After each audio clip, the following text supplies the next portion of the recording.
अध्याय 781। अज्ञात समय के बाद अर्जुन अचानक स्तब्ध होकर जाग उठा। आंखें खोलते ही उसने सबसे पहले जल्दी से पूछा, जियो जुन कहाँ है? क्या वह मर गया है? वह अचानक स्तब्ध रह गया और खुद को एक छोटे से कमरे में पड़ा पाया। युआन मिंग और फैंग जुबान दोनों वहां थे और हान गैंग बिस्तर के पास बैठा था। धिक्कार है, क्या तुम सच में चाहते हो कि मैं इतनी बुरी तरह मर जाऊं? जियो जून अपने हाथ में चाय का पर्दा लेकर अंदर आया और संयोग से उसने अर्जुन के शब्द सुन लिए। अर्जुन ने डांटा और राहत की सांस ली। तुम बदमाश, तुमने तो हमें लगभग मौत के घाट उतार दिया। युआन मिंग जोर से हंसा, मुझे लगा था कि तुम नहीं उठोगे। जियाओ जून ने ट्रे नीचे रख दी। वह बिस्तर के पास आया और जियांग नान का दाहिना हाथ कसकर पकड़ लिया। भाई, मैं तुम्हारा जीवन का ऋणी हूं, उसने कहा। तुम ही हो जिसने मुझे मौत के गर्त से बाहर निकाला। आज से मेरा जीवन तुम्हारा होगा। जियो जुन ने शायद ही कभी कोई पागलपन भरी बात कही हो जिससे हर कोई आश्चर्यचकित हो गया। अर्जुन एक पल के लिए स्तब्ध रह गया। फिर उसने जियाओ जून की छाती पर मुक्का मारा और मुस्कुराते हुए उसे डांटा, ठीक है, मैं अब ये जीवन वापस लेना चाहता हूँ। तुम्हें आत्महत्या कर लेनी चाहिए और माफ़ी मांगनी चाहिए। हे भगवान! जियाओ जून को ऐसा लगा जैसे उस पर बिजली गिर गई हो। उसने जल्दी से एक छोटा सा आईना निकाला और आईने में अपना खूबसूरत चेहरा देखा। उसे खुद पर दया आ गई और उसने कहा, ऐसा कैसे हो सकता है? अगर मेरे जैसा खूबसूरत लड़का मर जाए तो क्या दुनिया की सभी औरतें दुखी नहीं होंगी? युआन मिंग ने कमजोरी से कहा, अगर तुमने एक भी शब्द और कहा तो मैं तुम्हें खुद मौत के घाट उतार दूंगा। हॉन गैंग खुद को हंसने से नहीं रोक सका। ठीक है, बकवास बंद करो। चूंकि अर्जुन जाग गया है इसलिए मुझे राहत मिली है। अर्जुन ने हॉन गैंग की ओर देखा और कहा, मैं कुछ दिनों तक बेहोश था। ये कहाँ है? संप्रदाय रैंकिंग टूर्नामेंट कहाँ है? हॉन गैंग ने कहा, आप 5 दिनों से बेहोश हैं। जियो जून 2 दिन पहले होश में आया है और आप अभी भी नेदर लाइटनिंग जेल में हैं। चिंता मत करो, हमारे स्टार गिल्ड के भारी दबाव के कारण आपके दक्षिणी डोमेन के संप्रदाय योग्यता टूर्नामेंट को स्थगित कर दिया गया है। आप अपनी चोटों से पूरी तरह ठीक होने के बाद ही आगे बढ़ेंगे। चूंकि आप जाग चुके हैं, आप कल सुबह जल्दी निकल सकते हैं और ब्लैक टॉर्टोइस सिटी लौट सकते हैं। अर्जुन ने राहत की सांस ली और हॉन गैंग को धन्यवाद दिया। अगर मैं तुम्हारी शारीरिक फिटनेस की बात करूं तो मुझे भी तुमसे कमतर होने पर शर्म आएगी। युआन मिंग ने आह भरी, तुम्हें पता नहीं कि तुम्हें कितनी चोटें लगी हैं। अगर मैं होता तो जियाओ जून को वापस ले जाने की बात तो दूर, मुझे डर है कि तुम बीच रास्ते में ही मर जाते। अर्जुन ने जियो जून को उत्सुकता से देखा, क्या मैं वही हूँ जिसने तुम्हें वापस उठाया था? क्या तुम्हें मुझे नहीं उठाना चाहिए था? जियो जून ने छोटा दर्पण वापस ले लिया और अर्जुन से गंभीरता से कहा, ये सही है, मैं तुम्हें वापस ले गया।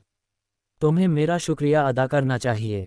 जब हम वापस आएंगे तो तुम्हें मुझे 20 खूबसूरत कुंवारी लड़कियां दिलाने में मदद करनी होगी।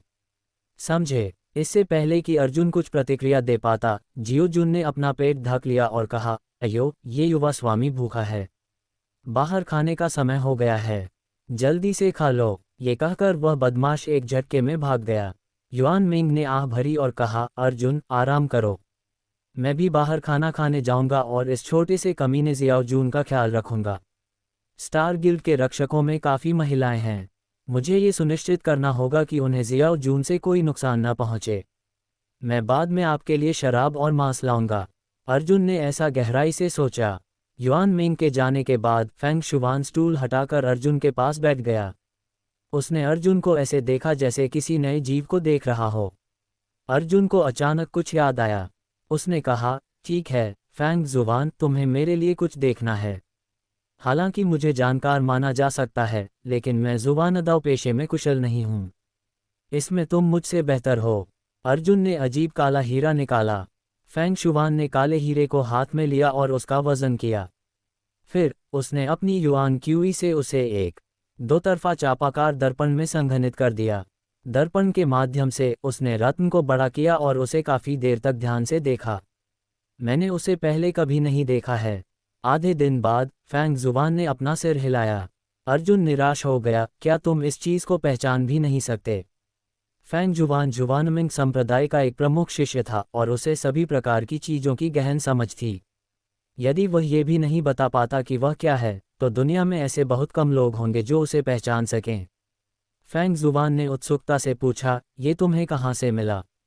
अर्जुन ने एक क्षण सोचा और स्थानिक दरार की रक्षा की पूरी प्रक्रिया का वर्णन किया। ये सुनने के बाद फेंग जुबान ने चुपचाप सिर हिलाया और विश्लेषण किया, मैंने 2 बिंदुओं पर ध्यान दिया है। आइए पहले पहले के बारे में बात करें। आप नहीं जानते कि यह काला हीरा किस राक्षस से गिरा है, लेकिन आपके विश्लेषण के अनुसार कम से कम 50% संभावना है कि यह उस विशालकाय राक्षस से आया है। ये काला हीरा राक्षस के शरीर पर कवच का एक टुकड़ा हो सकता है, या यह उसके सिर में एक क्रिस्टल हो सकता है। जिंगशी, अर्जुन की ने कहा। फेंग जुबान ने सिर हिलाया और कहा, इस तरह की चीज़ हमारी मानव दुनिया में पहले कभी नहीं दिखाई दी। अगर यह वास्तव में एक क्रिस्टल पत्थर है तो चलो इसे अस्थायी रूप से दानव क्रिस्टल नाम देते हैं।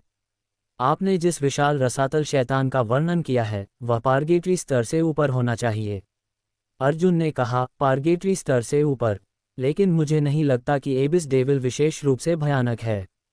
कम से कम सूर्य तलवार क्यों ही उसे मार सकती है? फेंग जुबान ने कहा, आप समझते हैं कि यह एक गलती है।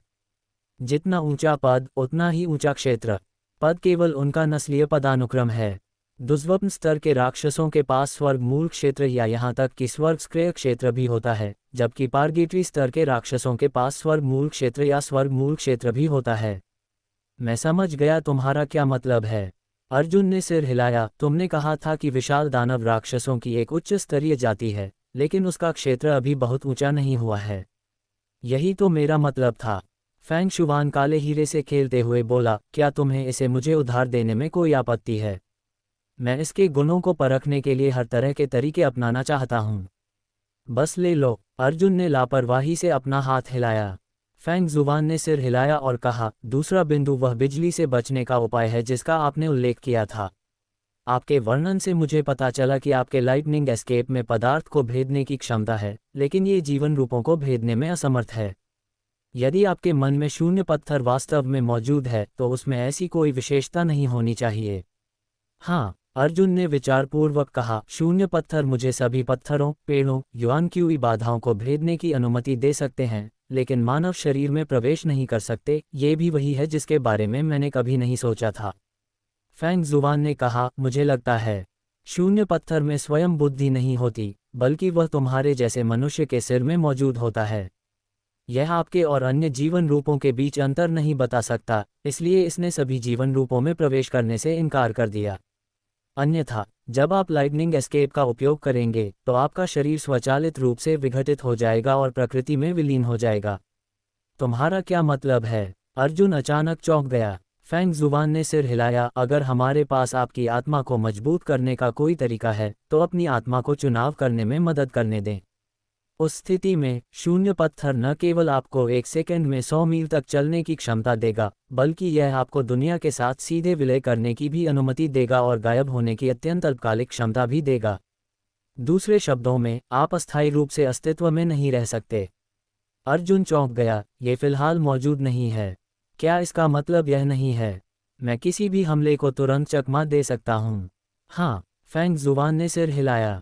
अध्याय 782। अर्जुन को लगा जैसे उसका दिल उथल पुथल हो रहा है।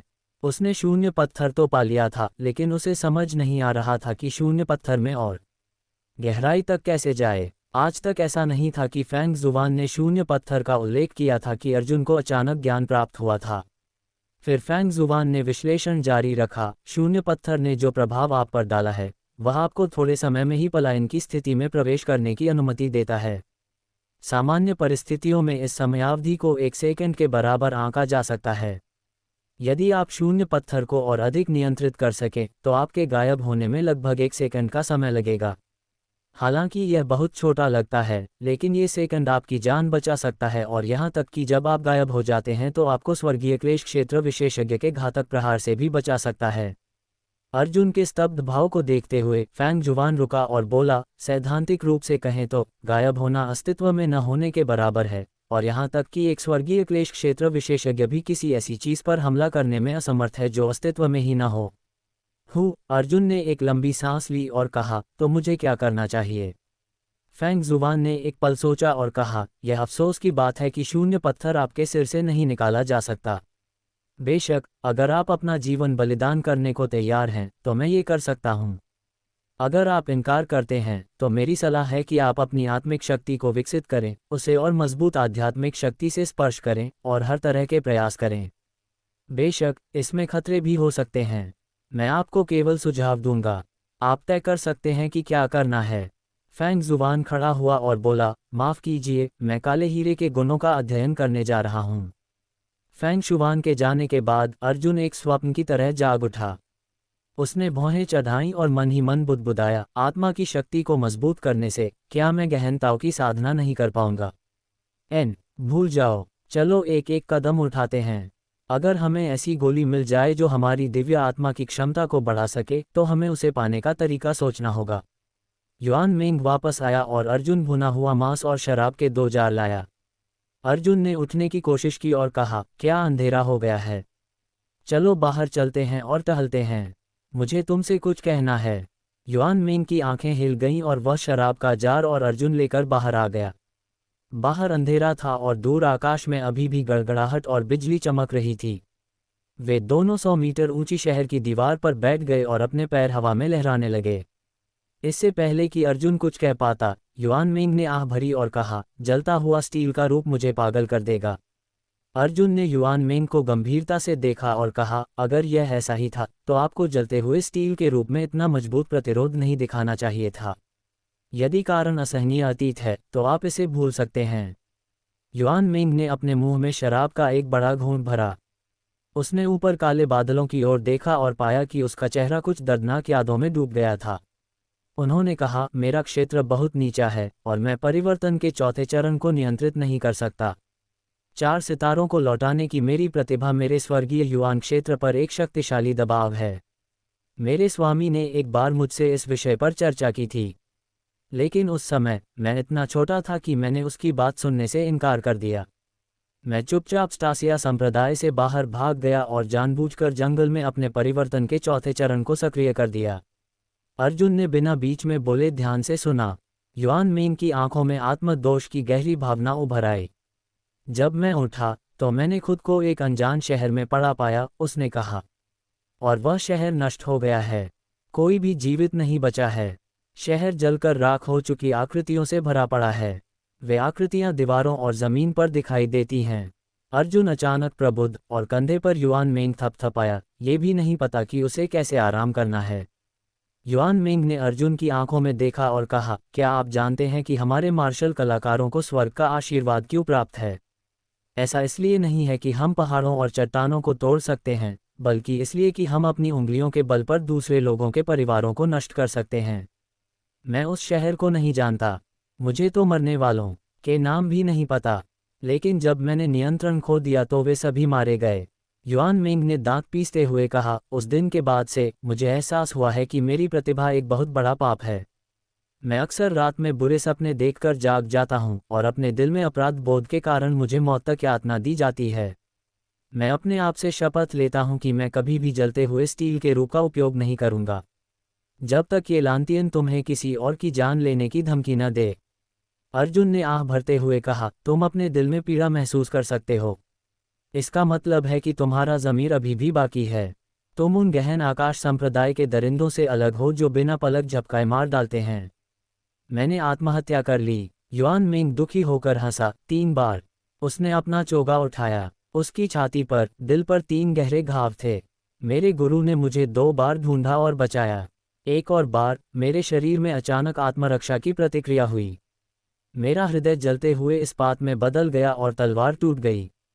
आत्महत्या से समस्या का समाधान नहीं होता, अर्जुन ने कहा। अगर तुम मर भी जाओ तो भी वे लोग जिंदा नहीं बच पाएंगे। मैं तुम्हें एक सलाह देता हूँ। अगर तुम अपने दिल में दोषी महसूस करते हो, अगर तुम अब भी सोचते हो कि तुम एक मार्शल आर्टिस्ट हो, तो अपनी ज़िंदगी का इस्तेमाल अपनी गलतियों की भरपाई करने में करो। अपनी क्षमताओं का उपयोग अधिक लोगों की सुरक्षा के लिए करें। मैं एक औरत को जानता हूँ, उसने पहले भी कई लोगों को मारा है। अर्जुन ने भावुक होकर आह भरी और उसी ने उसे मारने की पहल की। मैंने उसे कई बार मारने की कोशिश की, लेकिन उस समय मैं इतना मजबूत नहीं था।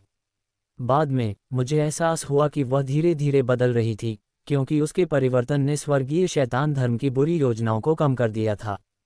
आप ड्रीम बटरफ्लाई के बारे में बात कर रहे हैं, युआन मिंग ने कहा। अर्जुन ने सिर हिलाया। मुझे दूसरों के जीवन का न्याय करने का कोई अधिकार नहीं है। ये दुनिया दुखों का सागर है। अनगिनत लोग अपना विवेक और मानवता खो चुके हैं। मैंने ऐसे बहुत से लोगों को देखा है। मैंने पाया है कि सिर्फ हत्या करने से समस्या का समाधान नहीं हो सकता। यदि पाप काले पानी का एक तालाब है, तो आप जिस पाप को स्वीकार करते हैं वह उस काले पानी में एक बूंद है।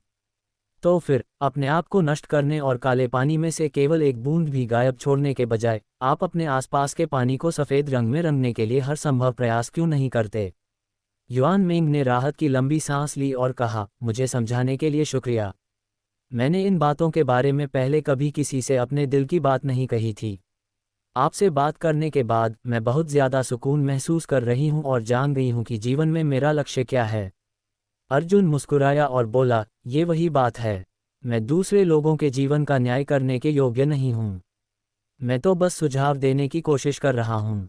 इस समय दीवार के नीचे स्थित कई किलों से अचानक महिलाओं की हृदयस्पर्शी चीखें सुनाई देने लगीं। इसके तुरंत बाद जियाओ जून ने हूटिंग की, लड़कियों चुप रहो। अगर बड़े आदमी को पता चल गया तो बहुत परेशानी होगी। अर्जुन और युआन मिंग ने एक दूसरे पर नजरें डालीं। युआन मिंग हैरान रह गया, इस बदमाश ने ये कैसे कर दिखाया।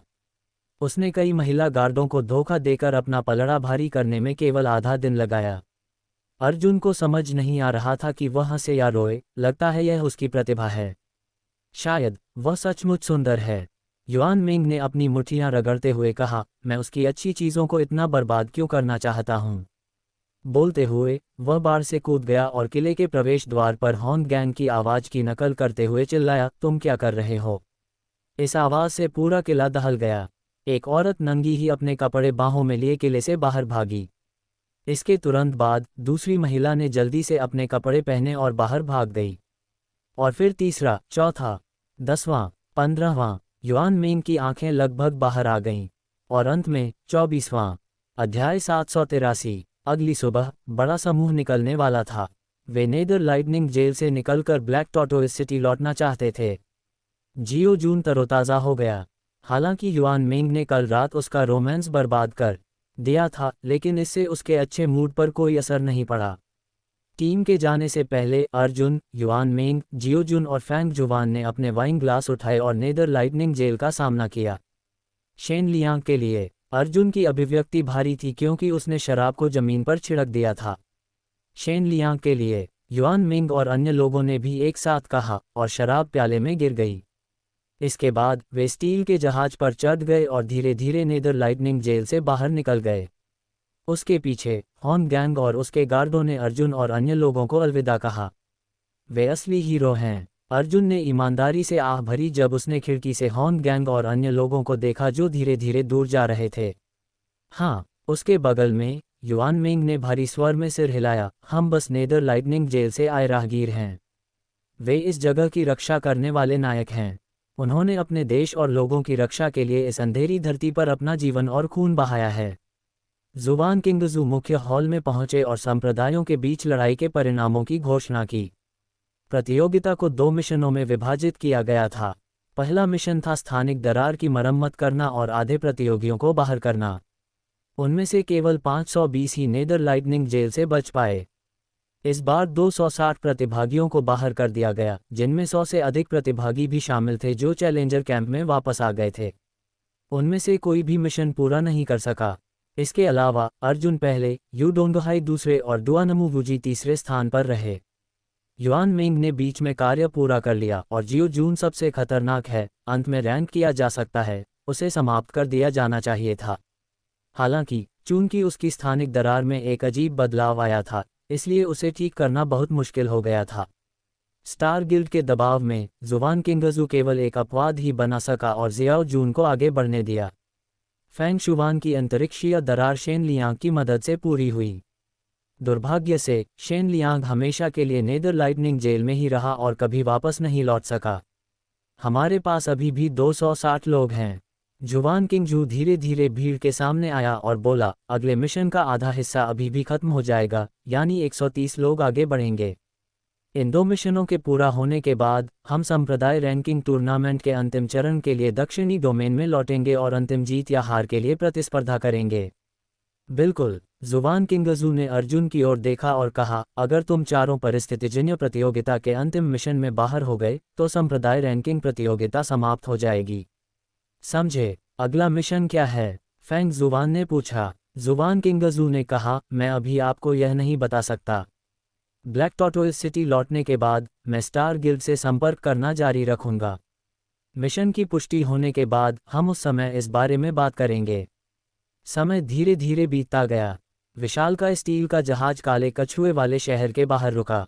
जब अर्जुन और बाकी लोग शहर में दाखिल हुए तो उन्होंने देखा कि मुख्य सड़क पंखुड़ियों से ढकी हुई थी। लोग सड़क के दोनों ओर खड़े होकर पुष्पमालाएं उठा रहे थे और अर्जुन और शियाओ जुन का नाम चिल्ला रहे थे।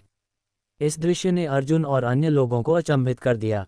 ये पता चला कि अर्जुन और शियाओ जून द्वारा स्थानिक दरार की मरम्मत की बात पहले ही स्टार गिल्ड तक फैल चुकी थी और पूरे ब्लैक टॉर्टोइस सिटी में इसकी जानकारी थी। इसके अलावा अर्जुन ने पहले भी शहर में एक हेलहाउंड को मार डाला था, जिसने शहर के लोगों पर गहरी छाप छोड़ी थी। स्वाभाविक रूप से ये दृश्य उसके सामने घटित हुआ। अर्जुन, अर्जुन! सड़क के दोनों ओर खड़े लोग अर्जुन का नाम पुकार रहे थे। वे अर्जुन की वीरता से प्रभावित थे। दूसरी ओर महिलाओं को पुरुषों के गर्म खून में कोई खास दिलचस्पी नहीं थी। वे पागलों की तरह जियाओ जून का नाम चिल्ला रही थीं। वे जियाओ जून की खूबसूरती की कायल थीं। जियो जून, मैं तुमसे प्यार करता हूँ। जियो जून, मैं तुमसे शादी करना चाहता हूँ। अर्जुन को थोड़ी शर्मिंदगी महसूस हुई। ये दृश्य बहुत जानबूझकर और दिखावटी था। जियाओ जून को जरा भी असहजता महसूस नहीं हुई। वह मुस्कुराया और लगातार लड़कियों को चुंबन भेजता रहा। गहन आकाश संप्रदाय के प्रतिभागियों, जुबान किंगजू, सभी के चेहरों पर अत्यंत बदसूरत भाव थे। काले कछुआ शहर के लोगों ने इन लोगों के समूह को पूरी तरह से नज़रअंदाज कर दिया था और कोई भी उनकी ओर देखने को तैयार नहीं था। धिक्कार है, झू किंगफेंग ने गुस्से से दांत पीसते हुए कहा, हम अर्जुन और बाकियों को सेंट्रल प्लेन्स में लाए थे। आखिरकार हमें छोड़ दिया गया। मध्य मैदानों के ये लोग सचमुच अंधे हैं। यदि आप खुश होना चाहते हैं तो आपको गहन आकाश संप्रदाय को भी खुश करना चाहिए। वह, अर्जुन, कुछ भी नहीं है। जुबान किंगजू ने झू किंगफेंग को ठंडी निगाहों से देखा और डर के मारे तुरंत अपना मुंह बंद कर लिया। अगर किसी ने झू किंगफेंग को खुद से बुदबुदाते हुए सुना तो यह और भी शर्मनाक होगा। इस बार जब अर्जुन और अन्य लोग स्टार गिल्ड की शाखा में वापस लौटे तो उनके साथ किया गया व्यवहार तुरंत उलट दिया गया। पहली बार कोई भी अर्जुन और अन्य लोगों पर ध्यान देने को तैयार नहीं था। स्वर्गीय गहन संप्रदाय संघ के सदस्यों के स्वागत का लक्ष्य था, लेकिन अब जैसे ही अर्जुन आया पूरे संघ में हलचल मच गई। सभी ने अर्जुन शियाओ जून को घेर लिया और उत्साह से स्थानिक दरार के बारे में पूछा। अरे, क्या आपको हमारे लिए भोजन की व्यवस्था करनी है? एक स्वर्गीय गहन संप्रदाय के शिष्य ने एक गिल्ड सदस्य को पकड़ लिया और पूछा। गिल्ड के सदस्य ने अधीरता से अपना हाथ झटकते हुए कहा, हमारे पास अकेले बाहर जाकर खाने का समय नहीं है। अरे अर्जुन, मत जाओ। क्या तुमने कोई परगेटरी स्तर का दानव देखा है? तुम कैसी दिखती हो? गिल्ड के सदस्यों ने अर्जुन और अन्य लोगों को घेर लिया। जुबान किंगजू के नेतृत्व में शिष्यों का समूह भीड़ के बाहर अकेला खड़ा था। जुबान किंगजू का चेहरा राख सा हो गया था। उसने दांत पीसते हुए कहा, बाहर जाओ और खाओ। इतना कहने के बाद लोगों का समूह आक्रामक होकर चला गया, लेकिन इस स्थिति में तथाकथित आक्रामकता वास्तव में कुछ हद तक हताश हो गई। पिछले 3 दिन अर्जुन के लिए बहुत मुश्किल रहे थे। हर कोई वाकई बहुत उत्साहित था।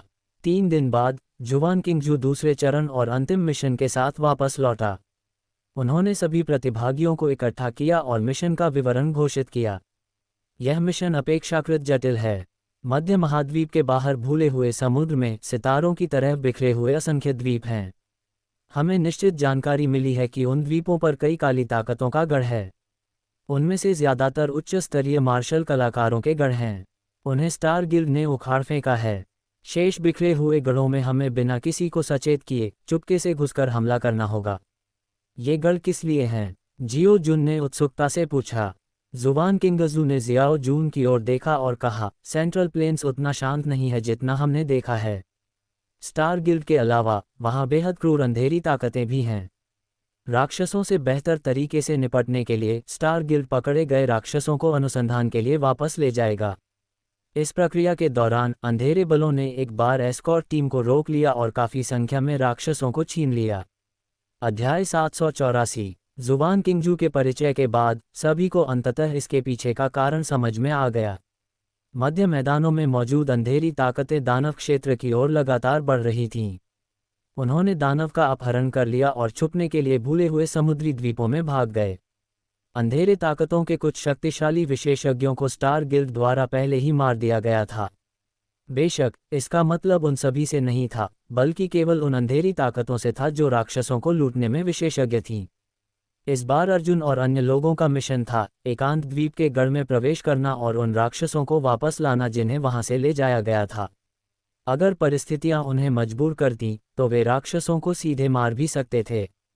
इसका कारण ये था कि अंधेरी ताकतें न केवल राक्षसों का अध्ययन करती थीं, बल्कि उन्हें स्टार गिल्ड और यहाँ तक कि अन्य महाद्वीपों को भी ऊंची कीमत पर बेचती थीं। पिछली बार स्टार गिल्ड के सदस्यों ने आपके घावों पर जो घाव की दवा लगाई थी, वह राक्षसों के गुणों का अध्ययन करने के बाद बनाई गई होगी। फेंग जुबान ने अर्जुन से कहा। अर्जुन ने सिर हिलाया। राक्षस ने मानव मार्शल कलाकारों पर जो घाव पहुंचाए थे उन्हें भरना बेहद मुश्किल था। यह एक बहुत गंभीर समस्या थी। जुबान किंगजू ने कुछ नक्शे निकाले और कहा, इस बार हमारे पास कुल 260 लोग हैं और हम 52 टीमों में विभाजित हैं। उसने अर्जुन की ओर देखा और कहा, क्योंकि इस बार हमने जो गढ़ खोजे हैं वे सीमित हैं, इसलिए मिशन पूरा करने के लिए आप चारों को 4-4 लोगों की एक टीम बनानी होगी। ये सुनकर अर्जुन ने राहत की सांस ली। अब ये हर एक का काम नहीं था, बल्कि चारों को मिलकर पूरा करना था। इस तरह दबाव बहुत कम हो जाएगा। मुझे नक्शा बांटने में आपकी मदद करने दीजिए। फेंग शुवान अचानक आगे बढ़ा और उसने शुवान किंगजू से ऐसा अनुरोध किया। जुबान किंगजू दंग रह गई। उसे उम्मीद नहीं थी कि ऐसा होगा, लेकिन फेंग जुबान पहले ही उसे यह प्रस्ताव दे चुका था। उसके पास मना करने का कोई कारण नहीं था, इसलिए वह नक्शा फेंग जुबान को ही दे सकती थी। नक्शे पर लिखे नामों के अनुसार फेंग जुबान ने उन्हें एक एक करके सभी को सौंप दिया। उसके बाद जुबान किंगजू ने ऑपरेशन शुरू होने की घोषणा की। सभी लोग स्टील के जहाज पर सवार होकर फिर से चल पड़े। स्टील का जहाज अर्जुन के 4 लोगों के समूह के अलग केबिन के अंदर था। अर्जुन ने कहा, फेंग जुबान, नक्शा मांगना आपके लिए कोई सनक नहीं होनी चाहिए।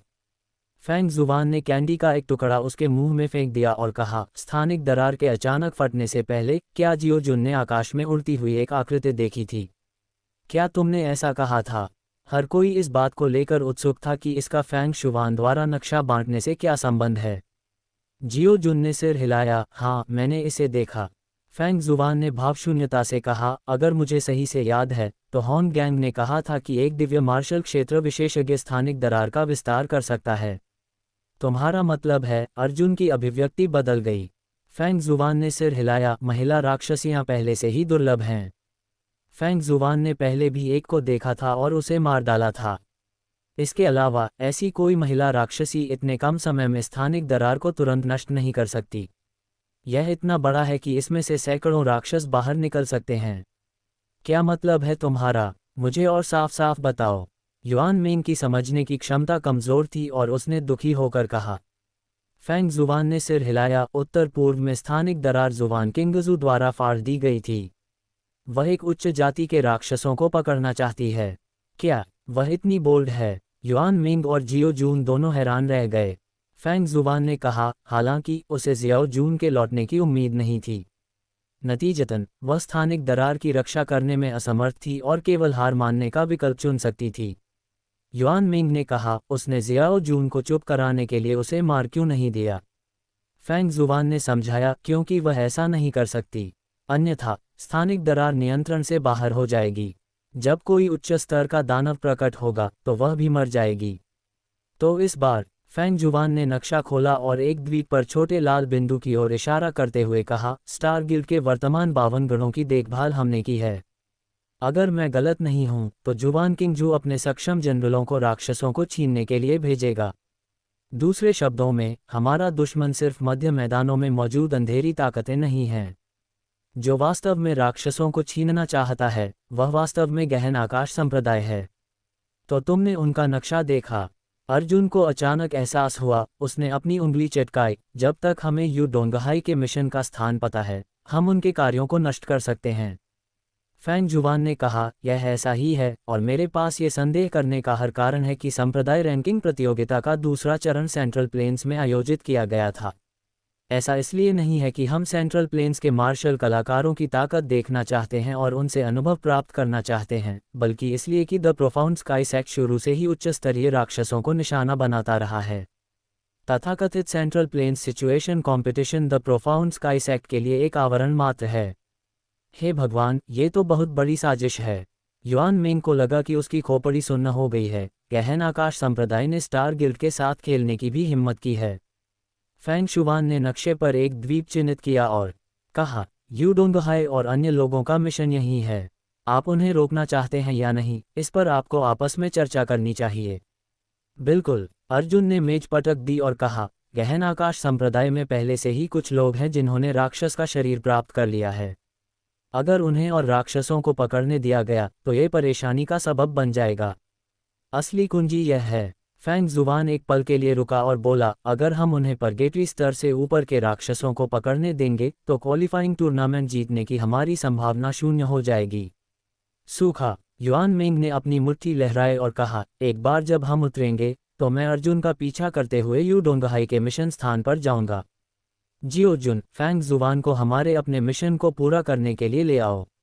नहीं, यह जियाओ जुन और जियांग नान ही होंगे। फैंग जुबान ने अपना सिर हिलाया। क्यों? युआन मिंग ने अनिच्छा से कहा। फैंग जुबान ने जवाब दिया, क्योंकि जियो जून पर्याप्त मजबूत नहीं है, इसलिए मुझे उसके साथ मरने का खतरा है। लानत है। जियो जुन की आंखें गुस्से से सीधी हो गईं, तुम मुझे नीची नज़र से देखते हो। मूल रूप से जियो जुन और अर्जुन एक ही समूह में होने से काफ़ी खुश थे, लेकिन कारण सुनने के बाद उनका पूरा व्यक्तित्व खराब मूड में था। ये तय हो गया। लैंडिंग के बाद हम तुरंत दो समूहों में बंट गए, अर्जुन ने कहा।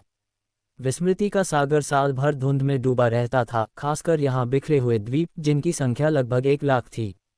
छिपने के लिए ये सबसे अच्छी जगह है। स्टार गिल्ड ने अंधेरी ताकतों के गढ़ का एक हिस्सा खोजने के लिए भारी मानवीय कीमत चुकाए।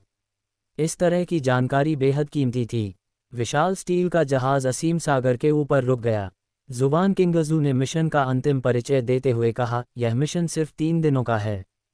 जैसे ही तुम चुपके से हमला करोगे, अंधेरी ताकतें सेंट्रल प्लेन से विशेषज्ञ भेज देंगी।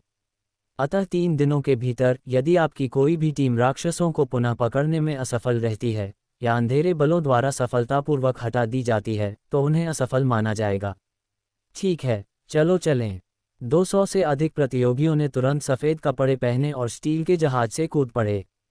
कोहरे में छिपने के लिए सफ़ेद रंग सबसे अच्छा तरीका था।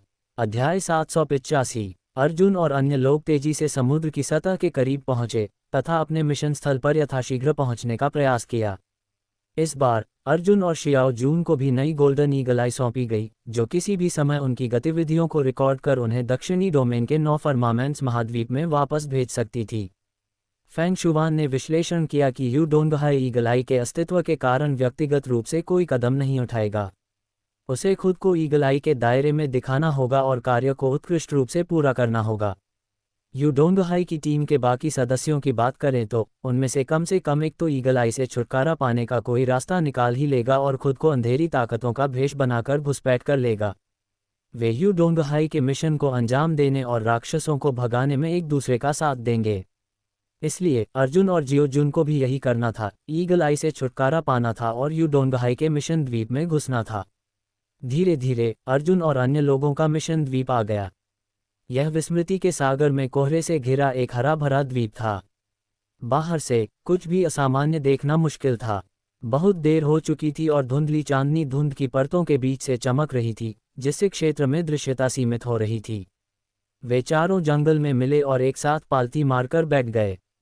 यहाँ से उन्हें द्वीप की गहराइयों में छिटपुट रोशनियां दिखाई देने लगीं। फैंग जुबान ने अपनी आवाज़ कम की और भीड़ से कहा, क्योंकि उच्च क्षेत्र के मार्शल कलाकारों के युआन क्यूई उतार चढ़ाव बहुत मजबूत हैं, अंधेरे बलों के सदस्य जो इन द्वीपों पर राक्षसों की रक्षा के प्रभारी हैं, उनके पास बहुत अधिक क्षेत्र नहीं होगा। समस्या का मूल यह नहीं है कि हम उन्हें कैसे मारते हैं, बल्कि यह है कि हम उनमें घुसपैठ कैसे करते हैं। वे अब डरे हुए पक्षी हैं। जैसे ही हम दिखाई देंगे वे तुरंत चले जाएंगे। ये द्वीप बहुत बड़ा है और हमारे पास सीमित संख्या में लोग हैं। उन्हें पूरी तरह से रोकना असंभव है। हमें चुपचाप घुसपैठ करनी होगी। सबसे पहले हमें राक्षसों का स्थान पता लगाना होगा। अर्जुन, शियाओ जुन, आप दोनों दुश्मन की स्थिति की जांच करने के लिए अपनी सबसे तेज गति की तकनीक का उपयोग करें। अर्जुन ने सिर हिलाकर इशारा किया कि वह समझ गया है। फेंग जुवान के आखिरी शब्द हॉकाई के लिए थे। उसने अपनी बाहें जियाओ जुन की कमर के चारों ओर लपेट दी और कहा, रुको, चलो गढ़ के अंदर चलते हैं। ऐसा कहने के बाद अर्जुन काली बिजली की एक लकीर में बदल गया और 100 मील दूर समुद्र की सतह पर जियो जून के साथ प्रकट हुआ। हॉकाई की गति निश्चित रूप से लेई डुन की गति को पकड़ने में असमर्थ थी। जैसे ही वे दोनों रुके, वे बिना रुके तुरंत यूडोंगहाई के द्वीप की ओर दौड़ पड़े। दूसरी तरफ युआन मिंग ने गुस्से में फेंग जुवान से पूछा, हमें क्या करना चाहिए? मेरी पेशेवर क्षमता बहुत ज्यादा नहीं है, मुझे आसानी से पहचाना जा सकता है। युआन मिंग मन ही मन दुखी था। उसने मन ही मन सोचा, देखना है इस बार फेंग जुवान क्या करेगा। मैं बड़ा आदमी हूँ, अगर मैं जल्दी में अंदर गया तो पकड़ा जाऊंगा। फेंग जुवान, तुम ऐसे दृश्य का सामना कैसे कर सकते हो? अरे, अगर मुझे बेहतर पता होता तो मैं अर्जुन के साथ रहता। फेंग जुवान ने अपने हाथ पीछे कर लिए और कहा, इन्हें सीधे विस्फोट कर दो। क्या? युआन मिंग की आंखें चौड़ी हो गईं। क्या आपने नहीं कहा था कि आपको सांपों को डराना नहीं चाहिए? फेंग जुवान ने कहा, मैंने तुम्हें अभी विस्फोट नहीं करने दिया। मैं एक दिन और एक रात का उपयोग इस द्वीप पर सभी संभावित पलायन मार्गों पर बड़ी संख्या में भारहीनता संरचना स्थापित करने के लिए करूंगा। अंधकार में शक्तियों के सभी सदस्य निश्चित रूप से द्वीप से सभी दिशाओं में भाग जाएंगे। वे भारहीनता सरणी द्वारा लगभग 5 सेकंड तक ऊपर तैरते रहेंगे। राक्षस आध्यात्मिक ऊर्जा के प्रति अत्यंत प्रतिरोधी होते हैं। वे संरचनाओं में आसानी से प्रवेश कर सकते हैं।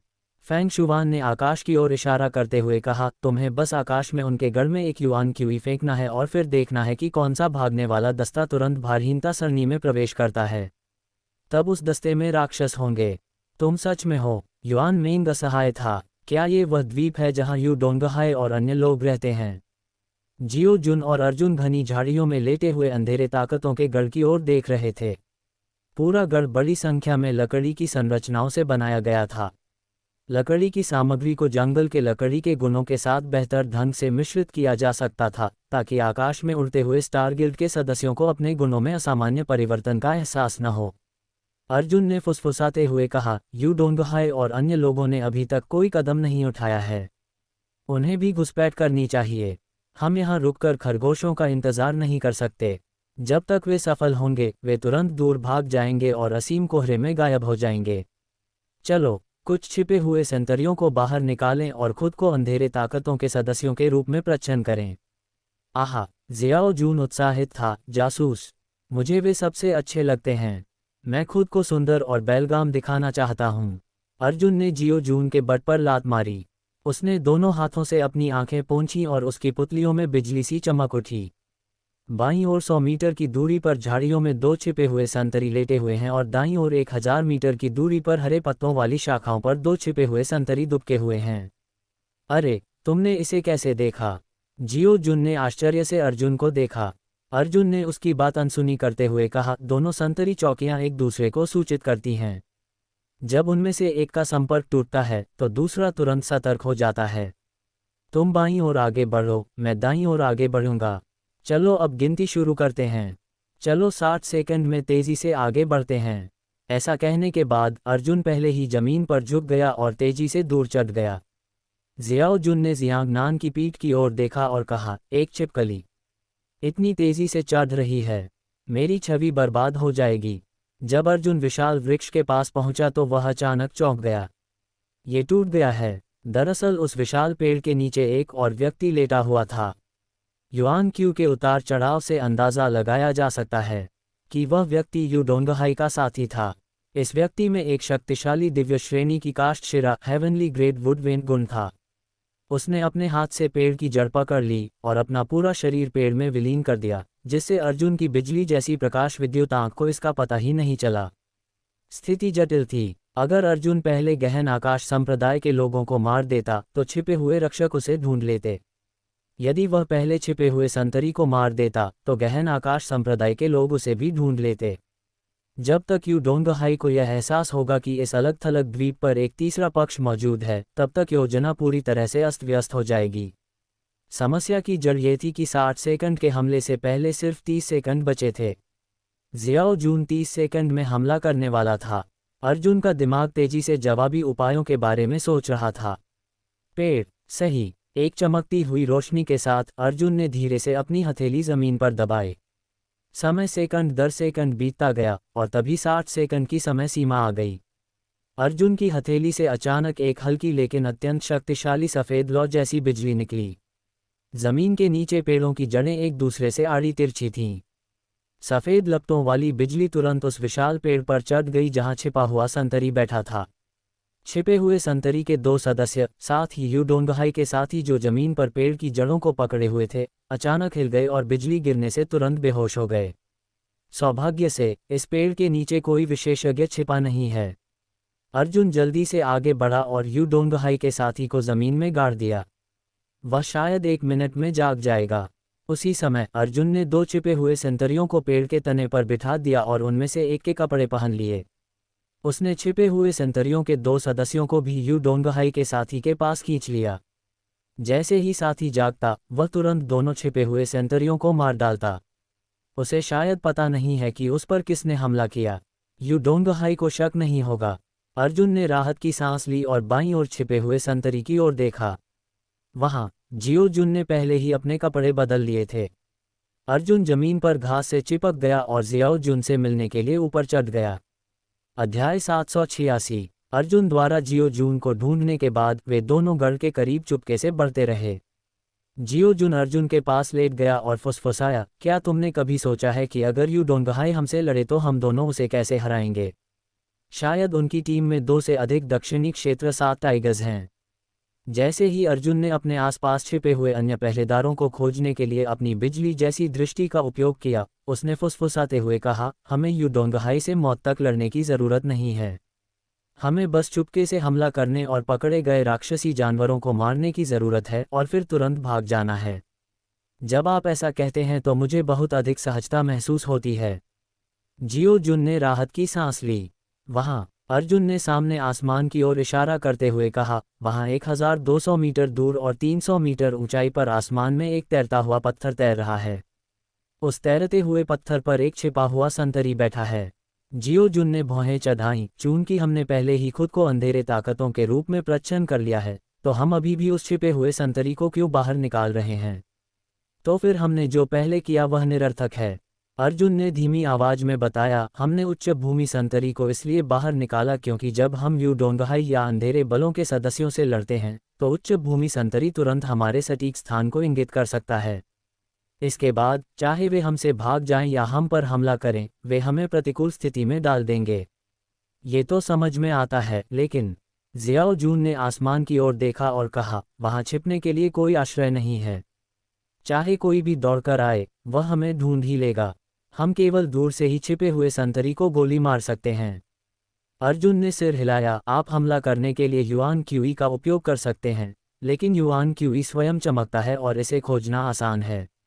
जियो जुन ने कहा, आप अपने युआन क्यूई पर गहरे रंग के पौधे का रस लगा सकते हैं।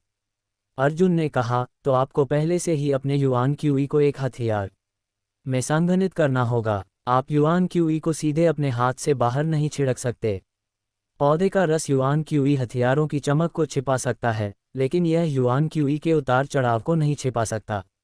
इसलिए हमें जल्दी से हमला करना चाहिए। छिपे हुए संतरी के स्तर के अनुसार, यदि सार हथियार 1 सेकंड के 10वें हिस्से से अधिक समय तक उड़ता है, तो वह सतर्क हो जाएगा और यहाँ तक कि एक छिपे हुए हमले को भी चकमा देने में सक्षम होगा। जियाओ जुन ने कहा, इस तरह हम सिर्फ अपने हाथों से हथियार नहीं चला सकते, हमें धनुष और तीर की ज़रूरत है। अर्जुन ने कहा, युआन क्यूई से संघनित एक लंबा धनुष संभव नहीं है। हमारे युआन क्यूई में मजबूत लचीलापन और कठोरता नहीं है।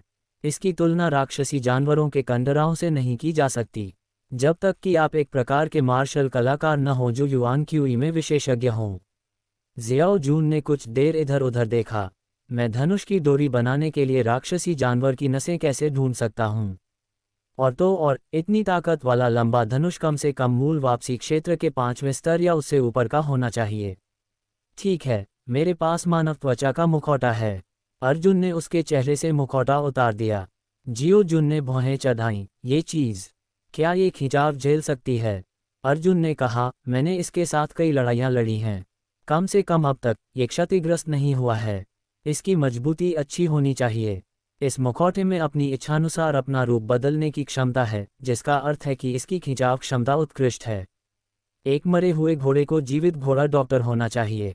जियाओ जून 2 कदम आगे बढ़ा और एक घुटने पर झुकते हुए बोला, मैं आधार बनूंगा। अर्जुन ने अपनी युआन क्यूई को एक हल्के लंबे धनुष में संघनित करके जियाओ जून के कंधे पर रख दिया। जियाओ जून ने दोनों हाथों से उसका हैंडल पकड़ लिया। उसके बाद अर्जुन ने अपने पास की झाड़ियों से पौधे का रस निचोड़ा और अपने युआन क्यूई का उपयोग करके रस को पतला और संकीर्ण तीर में संघनित किया। अंतिम चरण में उसने दोनों हाथों से मानव त्वचा का मुखौटा उतारा और उसे धनुष के दोनों सिरों पर फंसा दिया। फिर उसने तीर को मुखौटे पर रखा और उसे जोर से पीछे की ओर खींचा। अर्जुन ने मन ही मन प्रार्थना की, इसे मत तोड़ो, इसे मत तोड़ो। वो इंसानी खाल का मुखौटा वाकई बहुत मजबूत है। अर्जुन ने मुखौटे को एक पतली रेखा में खींच लिया। पूरा मुखौटा पूर्णिमा की तरह खींच गया था, लेकिन अभी तक टूटा नहीं था। 3 तक गिने, तीर चलाएं। अर्जुन ने तीर की दिशा बदली और उसे आकाश में छिपे संतरी पर निशाना बनाया। बेफेक, हवा की गति 60 मील है। हवा की नमी पर विचार करने की कोई आवश्यकता नहीं है।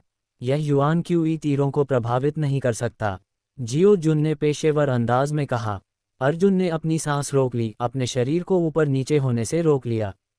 उसी समय उसकी आंखों में बिजली की एक किरण चमकी, जो कोहरे में छिपे पहरेदार के सिर पर सटीक बैठ गई। वह चुपचाप इंतजार कर रहा था। पूरे जंगल में सिर्फ कीड़ों की चरमराहट की आवाजें आ रही थीं।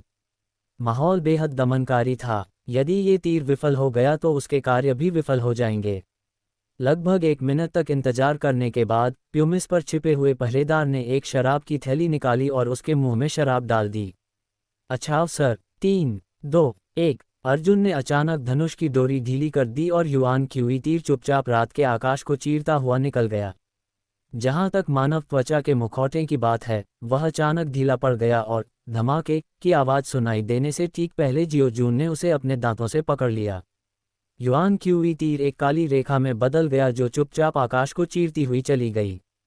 साथ ही तीर के भीतर युआन क्यूई के उतार चढ़ाव ने छिपे हुए पहरेदार की सतर्कता भी जगा दी।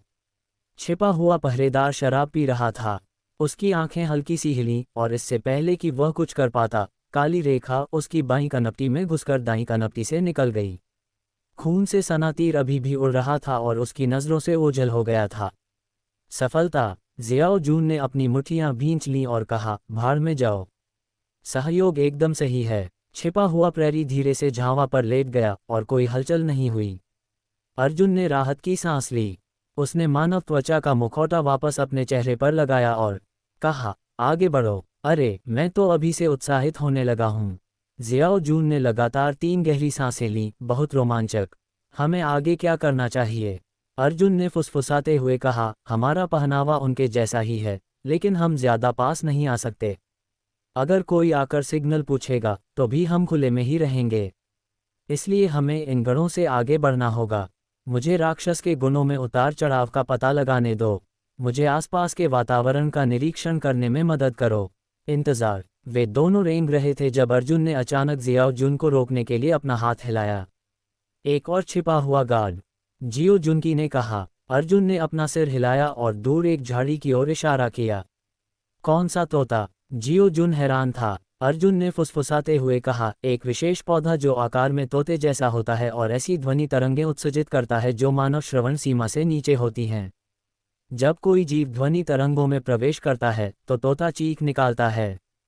अर्जुन ने जमीन पर एक पंखे का चित्र बनाया और कहा, यह पंखा तोते की ध्वनि तरंगों से ढका हुआ क्षेत्र है। हमें इस पंखे को बाईपास करना होगा और तोते को किनारे से बाहर निकालना होगा। इतना बड़ा क्षेत्र। जियो जून की आंखें चौड़ी हो गईं। ये पंखा कम से कम 2 से 3 हजार मीटर दूर है। ये 2 बिंदु क्या हैं? जियो जून ने पंखे के सबसे चौड़े हिस्से पर बने 2 छोटे वृत्तों की ओर इशारा करते हुए पूछा। ध्वनिक सीमा के भीतर 2 छिपी हुई संतरी चौकियां। जियो जून ने कहा, धिक्कार है, छिपा हुआ संतरी ध्वनि तरंग में है। हमें क्या करना चाहिए? अन्यथा चलो एक बड़े घेरे में चलते हैं और दूसरे छोर से जाते हैं। अर्जुन ने अपना सिर हिलाया। दूसरी तरफ भी वैसा ही होना चाहिए जैसा यहाँ है। भूमिगत से। जियो जुन ने कहा, नहीं, ध्वनि तरंगें मिट्टी में प्रवेश कर सकती हैं। अर्जुन फुसफुसाया, ठीक है, चलो एक ही समय में उनसे छुटकारा पा लेते हैं, एक हम में से प्रत्येक के लिए और एक हम में से प्रत्येक के लिए। बोबो तोते को मेरे पास छोड़ दो, तुम्हें कोई ध्यान देने की ज़रूरत नहीं है, नियम अभी भी वही है, इसे 60 सेकंड में करो। अध्याय 787। ठीक है, जियो जुन ने अपने हाथ रगड़े। अर्जुन ने चेतावनी दी, आपको ध्वनिक सीमा पर ध्यान देना चाहिए, अपनी चाल चलने से पहले ध्वनिक तरंग से प्रभावित न हो। ऐसा कहने के बाद वे दोनों तुरंत अलग हो गए और अपने अपने लक्ष्य बिंदु पर पहुंच गए। अर्जुन घनी घास के बीच घात लगाए बैठा था। 200 मीटर आगे एक छिपा हुआ संतरी खड़ा था। इतनी दूरी होने के कारण वह पलक झपकते ही सीधे आगे बढ़ सकता था। जियाओ जून की गति भी आश्चर्यजनक थी, वह 200 मीटर की दूरी तक दौड़ सकता था। अर्जुन ने समय गिनना शुरू किया। जब 45वां सेकंड आया तो उसने चुपचाप अपनी हथेली जमीन में गड़ा दी और छोटे बर्फ के तूफान की ठंडी ऊर्जा प्रवाहित की। ठंडी हवा का एक झोंका चुपचाप तोते की ओर फैल गया। तोते की ध्वनि तरंगें जीवित चीजों का पता लगा सकती हैं, लेकिन इसका तापमान पर कोई निश्चित प्रभाव नहीं पड़ता है। ठंडी हवा बोबो तोते के बाईं ओर 3 मीटर तक पहुंची और रुक गई। अर्जुन ने अपनी आंखें सिकोड़ लीं और मन ही मन सोचा, 50, 56, 57, 58। अब उसके हाथ में ठंडक अचानक बढ़ गई। दूर झाड़ियों में छिपा बोबो तोता तुरंत बर्फ की एक मूर्ति में जम गया। उसी समय अर्जुन ने फ्लैश स्टेप्स का इस्तेमाल किया और उसका शरीर तुरंत छिपे हुए गार्ड बूथ पर पहुंच गया। दोनों छिपे हुए पहरेदार बोरियत की शराब पी रहे थे। इससे पहले कि वे कुछ कर पाते, अर्जुन ने उनकी गर्दन के पिछले हिस्से पर हाथ रख दिया। बिजली का एक जबरदस्त जोर उनके शरीर को चीरता हुआ निकल गया। दोनों बिना किसी संघर्ष के सीधे नीचे गिर पड़े। अर्जुन ने अपनी बिजली जैसी दृष्टि का उपयोग दूसरी ओर छिपे हुए संतरी को देखने के लिए किया, जहां जियो जुन उसे सफलता के इशारे से इशारा कर रहा था। वे दोनों फिर मिले। हम पहले ही गढ़ की बाहरी परिधि में प्रवेश कर चुके हैं। अब हम उस प्रेरी भवन का पता लगाना शुरू करेंगे जहां राक्षस स्थित हैं। अर्जुन ने अपनी आवाज़ धीमी करते हुए कहा, अब से मैं अपना सारा ध्यान राक्षसों को ढूंढने पर लगाऊंगा। उन पर नज़र रखने में मेरी मदद करो और किसी को भी हमारे करीब न आने दो।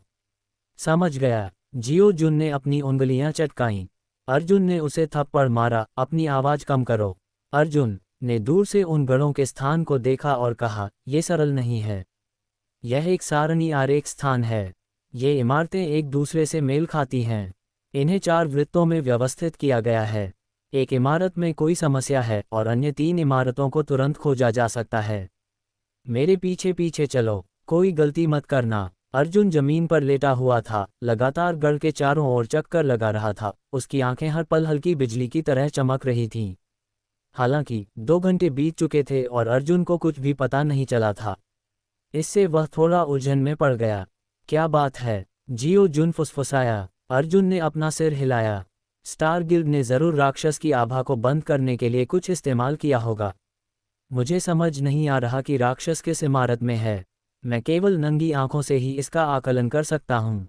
अर्जुन ने जमीन पर इमारतों के स्थलाकृतिक मानचित्रों का एक सरल क्रम बनाया और कहा, मैंने अभी जांच की है। सतह के नीचे कोई अंधेरा कमरा नहीं है। राक्षसों को सतह के ऊपर कैद किया जाना चाहिए। यदि यह उच्च स्तरीय राक्षस होता तो इसका आकार निश्चित रूप से छोटा नहीं होता, तथा जिस इमारत में इसे फंसाया गया था वह भी बड़ी हो जाती। इन गढ़ों में कुल 7 विशाल इमारतें हैं, जिनमें से प्रत्येक संदिग्ध है। जियाओ जुन ने कहा, हम केवल और करीब जा सकते हैं। हमें गढ़ में और गहराई तक जाने की ज़रूरत है। अपने शरीर पर कीचड़ मल लो। अर्जुन ने अपने हाथों से कीचड़ खोदा और उसे अपने शरीर पर मल लिया। ये देखकर जियाओ जुन ने जियांग नान का अनुसरण किया और खुदाई शुरू कर दी। लेकिन खुदाई करते हुए जियाओ जुन ने कहा, अरे यह क्या है? अर्जुन ने पलटकर देखा कि जियाओ जुन अपना हाथ बढ़ाकर मिट्टी के गड्ढे में खुदाई कर रहा था।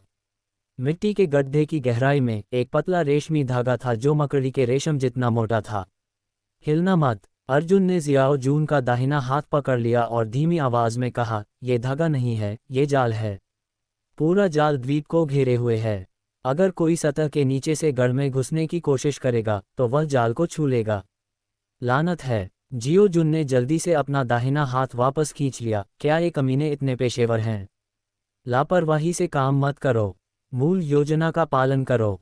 अर्जुन ने खुद को मिट्टी की मूर्ति में रंग लिया था और जमीन पर उगी घास फूस से चिपक कर गढ़ के अंदर की ओर रेंग रहा था। जियाओ जुन जियांगनान के बहुत करीब से पीछे था।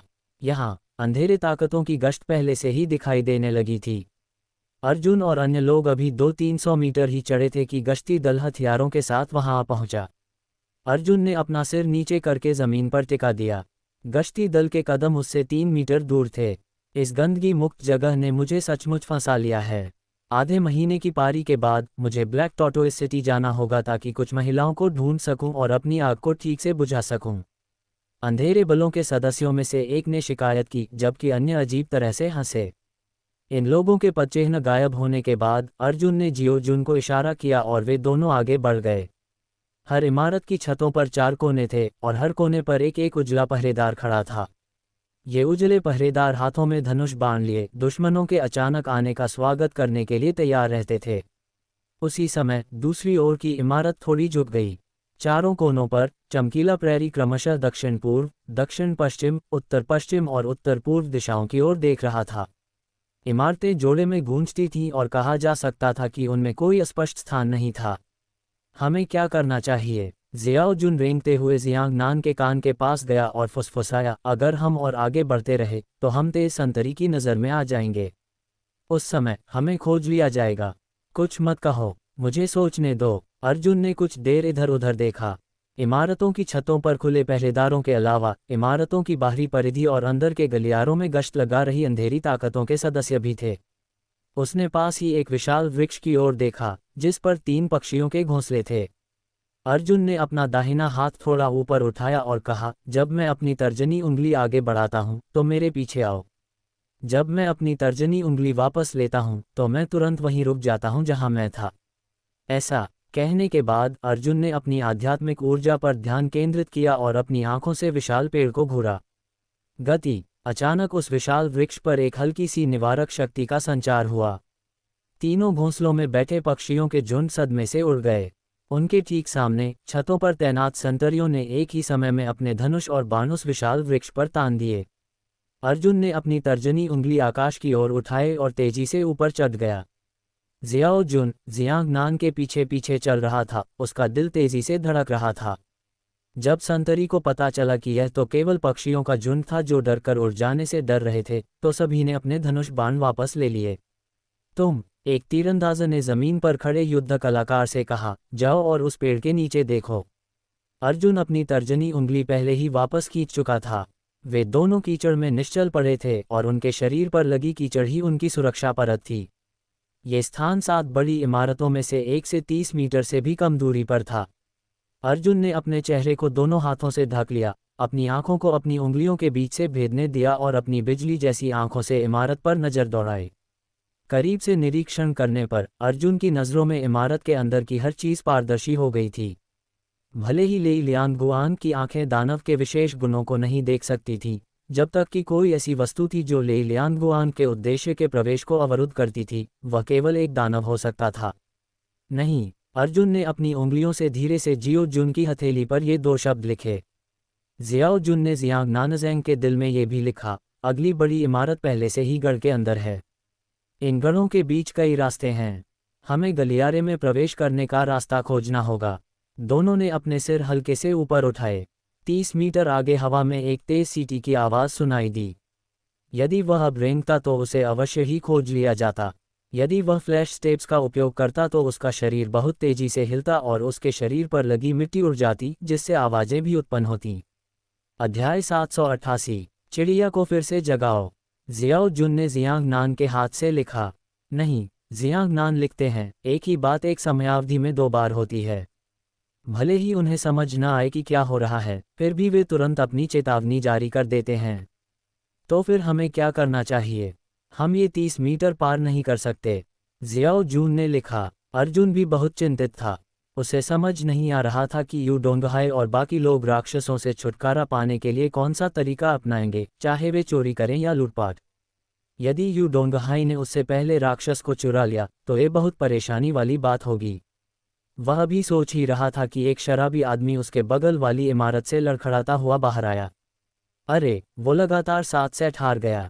मेरा पैसा तो उन कमीनों ने यूं ही जीत लिया। अर्जुन और शियाओ जुन की नसें चरम सीमा तक टूट गईं, क्योंकि शराबी पहले से ही लड़खड़ाते हुए उनकी ओर बढ़ रहा था। हाँ काले कुत्ते, मैंने तुमसे कहा था कि तुम्हारी किस्मत अच्छी नहीं है, पर तुम मानते ही नहीं। छत पर छिपा हुआ एक संतरी हंसा। शराबी ने दांतते हुए कहा, तुम काले कुत्ते हो। अगर मुझे मेरे उपनाम से पुकारोगे तो मैं तुम पर पेशाब कर दूंगा। इस व्यक्ति ने तो सचमुच अपनी पैंट खोलनी शुरू कर दी। वह अर्जुन के सबसे करीब था और देख रहा था कि शराबी ने कुछ निकाला और पेशाब करना शुरू कर दिया। पेशाब घूमता हुआ अर्जुन की आंखों के सामने लगातार हिल रहा था। अर्जुन ने अपने दांत पीस लिए और हवा से एक दुर्गंध आने लगी, जिससे उसे उल्टी आने लगी। जमीन पर गिरने वाले पानी के छींटे कई बार अर्जुन के चेहरे से आधे मीटर से भी कम दूरी पर थे। इस समय शराबी ने शराब की थैली पकड़ी और उसके मुंह में शराब उंडेल दी। उसकी हरकतों से उसका पेशाब एक तरफ उछलकर सीधे जियाओ जून के चेहरे पर जा लगा। अरे, अर्जुन ने मन ही मन सोचा। वास्तव में चाहे कुछ भी हो, जियो जून अपने सुंदर चेहरे को एक आदमी के मूत्र से सना हुआ नहीं देख सकता था। इस समय बहुत सी बातें घटित हुईं। उसने अपने बाएं हाथ में एक मिट्टी का गोला पकड़ा और बाईं ओर की इमारतों की छतों की ओर उछाला। मिट्टी का गोला जोरदार आवाज के साथ छतों से टकराया। कुछ बुद्धिमान संतरी तुरंत उस स्थान की ओर देखने लगे जहां से आवाज आ रही थी। उसी समय जियाओ जून ने अपने दाहिने हाथ को कृपाण की तरह इस्तेमाल किया। तेज कृपाण ने चुपचाप शराबी का दाहिना पैर काट दिया। शराबी का शरीर असंतुलित हो गया और वह अचानक आगे की ओर गिर पड़ा। उसने अपना मुंह खोला और बुरी तरह चीखने को तैयार हो गया। जियो जून ने अपने दाहिने हाथ में चाकू तिरछा करके शराबी पर हाथ चलाया, जो गिर पड़ा। शराबी का सिर तुरंत फट गया और चीख सुनाई नहीं दी। उसी समय अर्जुन ने अपने दाहिने हाथ से जियाओ जून के पूरे शरीर को कीचड़ में दबा दिया। वह जमीन पर लौट गया और शराबी की लाश को जमीन पर दबा दिया। उसने अपनी युआन क्यूई से ढेर सारा कीचड़ अपने चोगे में सोख लिया, जिससे उसके लिए एक बहुत मोटा दृश्य प्रभाव पैदा हो गया। साथ ही उसके चेहरे पर मानव त्वचा का मुखौटा शराबी की शक्ल का अनुकरण कर रहा था। क्या हो रहा है? छत पर लगी तेज सीटी चिल्लाए। अर्जुन ने शराब की थैली पकड़ी और लड़खड़ाते हुए अपने पैरों पर खड़ा हो गया। उसने खुली सीटी की तरफ पीट करके कहा, अरे, मैं कितना खुशकिस्मत हूं कि गिर गया। तीरंदाज तुरंत हंस पड़े, भाड़ में जाओ तुम। जब तुम गिरे तो तुमने जो कीचड़ उठाया, उससे हमें ऐसा लगा कि किसी ने हम पर घात लगाकर हमला किया है। अर्जुन अय्यो फिर से गिर पड़ा। वह शराबी की लाश पर लेट गया, अपनी युआन क्यूई से कीचड़ सोख लिया और लाश को दफना दिया। उसी समय जियो जून कीचड़ में लेट गया और अर्जुन को अंगूठा दिखाया। धनुर्धारी पुनः लगातार हंसने लगे। अर्जुन का पूरा शरीर कीचड़ से सना हुआ था। शराबी की आवाज की नकल करते हुए वह लड़खड़ाते हुए डांटते हुए बोला, देखो लानत है, ये पापा पेशाब से भीगे हुए हैं। धनुर्धारियों ने तुरंत अर्जुन की ओर प्रसन्नता से देखा।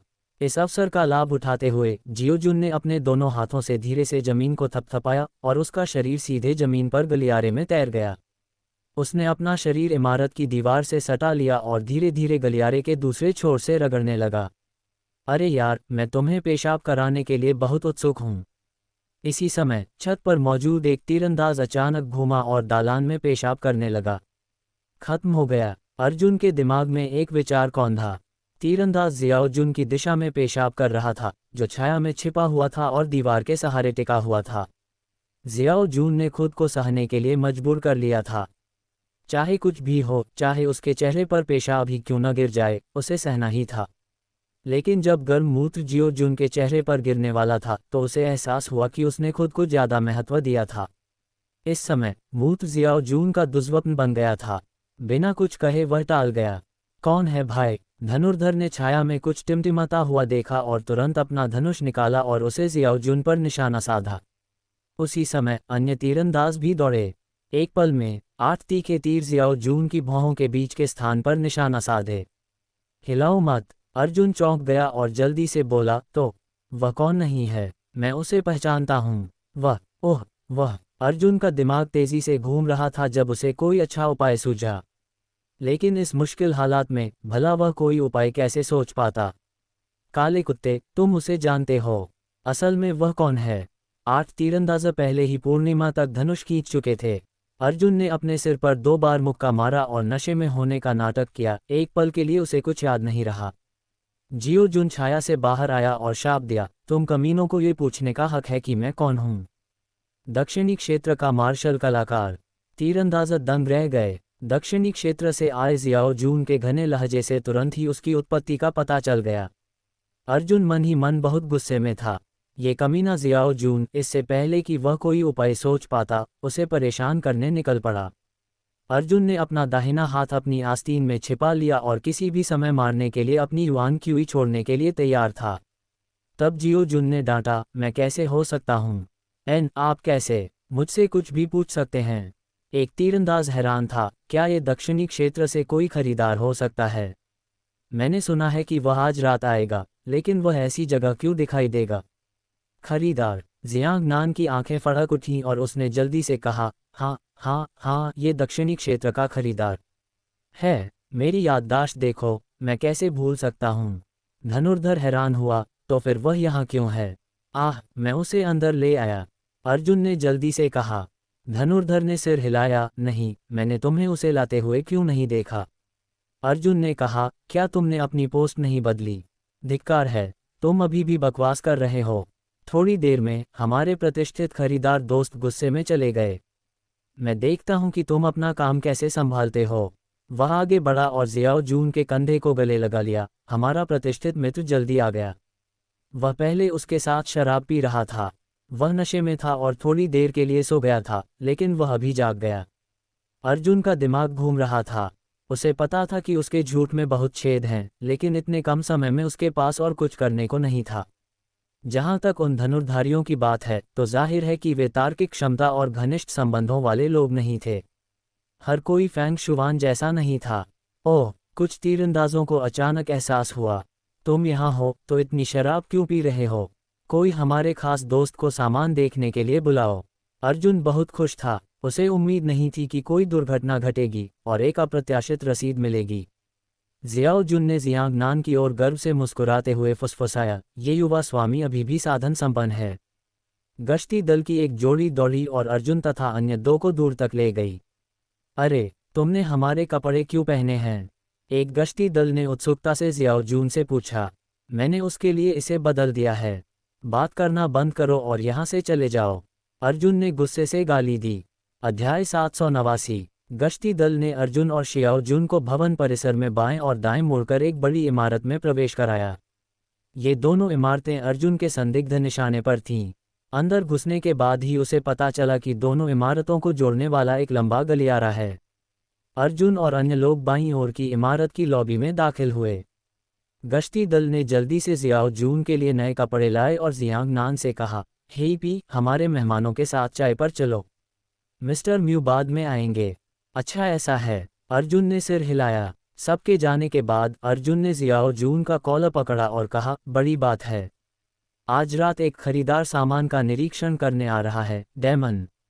एक बार वह खरीदार आ गया तो हमारी पोल खुल जाएगी। जियो जुन ने जल्दी से कहा, मैं पहले यहाँ की स्थिति पर काबू पाऊंगा। जल्दी करो और राक्षस को ढूंढो। इससे पहले कि अर्जुन कुछ कर पाता, दरवाजा पहले ही धक्का देकर खोल दिया गया था। एक विद्वान और सुरुचिपूर्ण व्यक्ति सफ़ेद वस्त्र पहने हुए अंदर आया। उसने जियाओ जुन को थोड़ा सा झुकाया और कहा, श्रीमान, क्या आप दक्षिणी डोमेन के स्वर्गीय गहन संप्रदाय के मित्र हैं? अर्जुन के दिमाग में हलचल मच गई।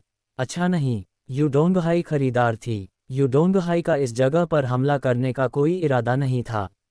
वे पहले ही मध्य मैदानों में इन अंधेरी ताकतों से संपर्क कर चुके थे और सीधे इसे खरीदने के लिए लौट आए थे। हाँ, जियाओ जून दंग रह गया और बोला, मैं रहस्यमय हरे बांस सिंहासन के नीचे गहन आकाश संप्रदाय का एक शिष्य हूँ। मैं तुम्हें अपना असली नाम नहीं बताऊंगा। मेरा उपनाम म्यू है। उस परिष्कृत व्यक्ति ने अपना दाहिना हाथ जियाओ जून की ओर बढ़ाया।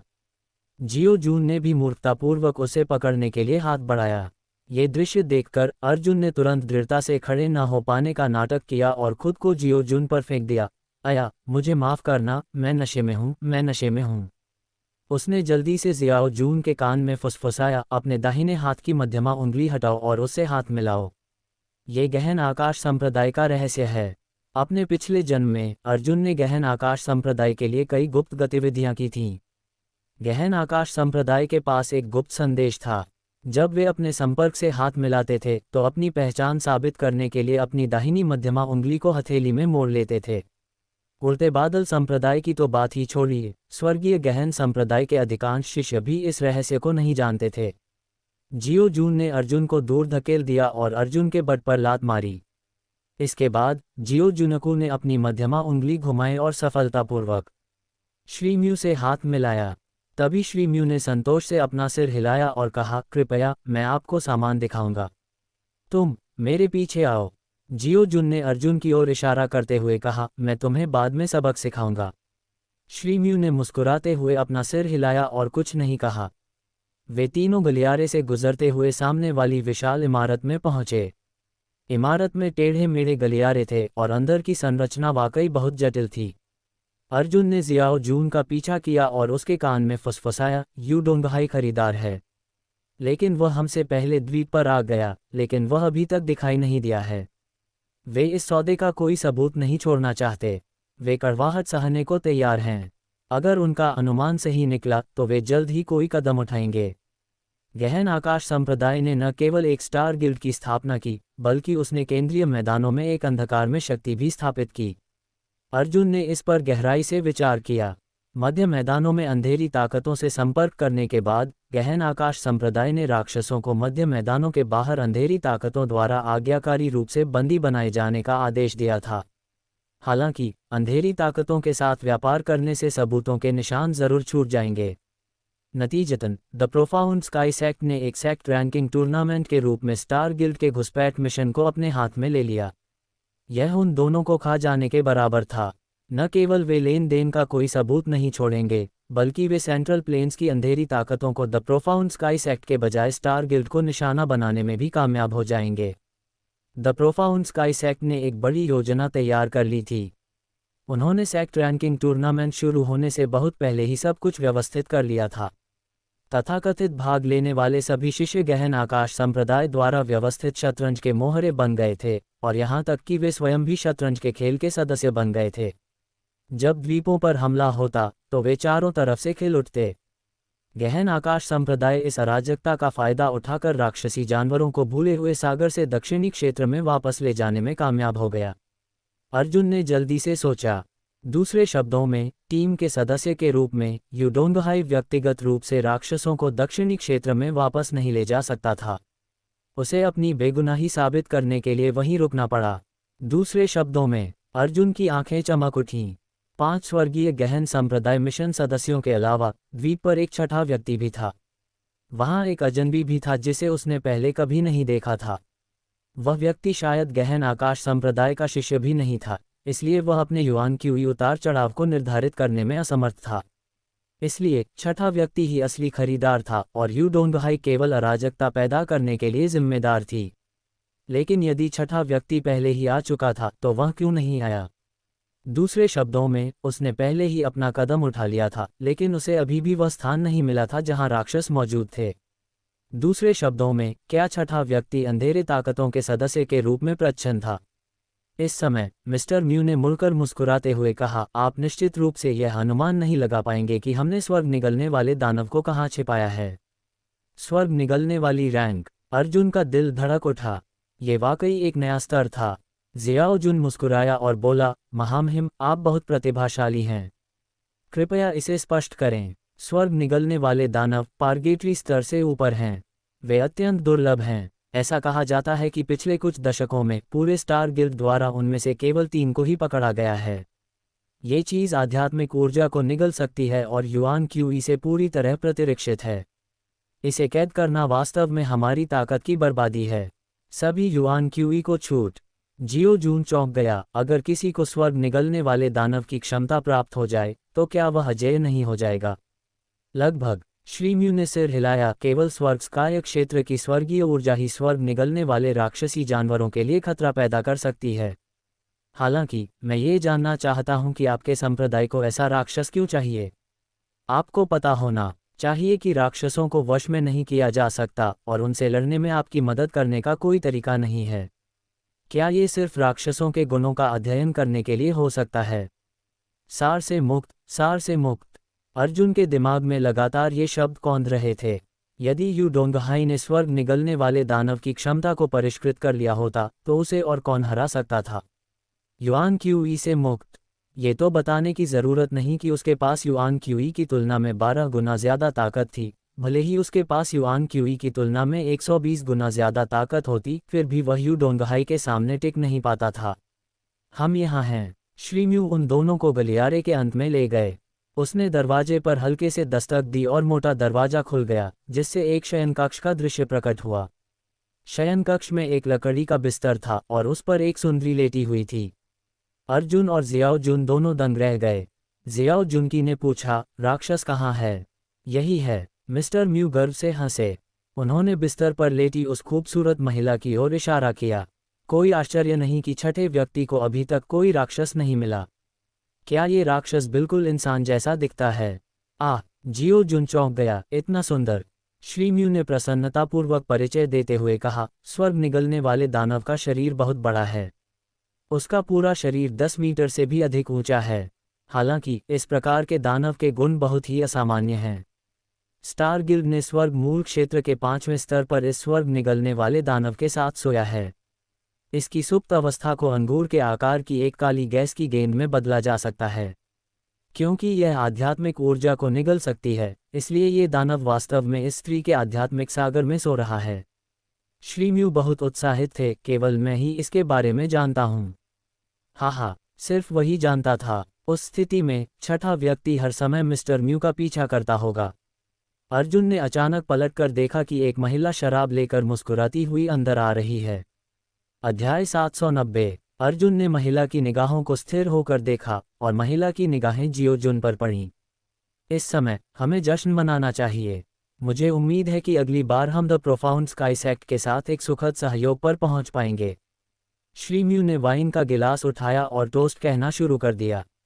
श्री म्यू की राय में ये बड़ा सौदा पूरा होने वाला था। उस समय उनके मातहतों के पास अपार धन संपत्ति की बरसात होगी।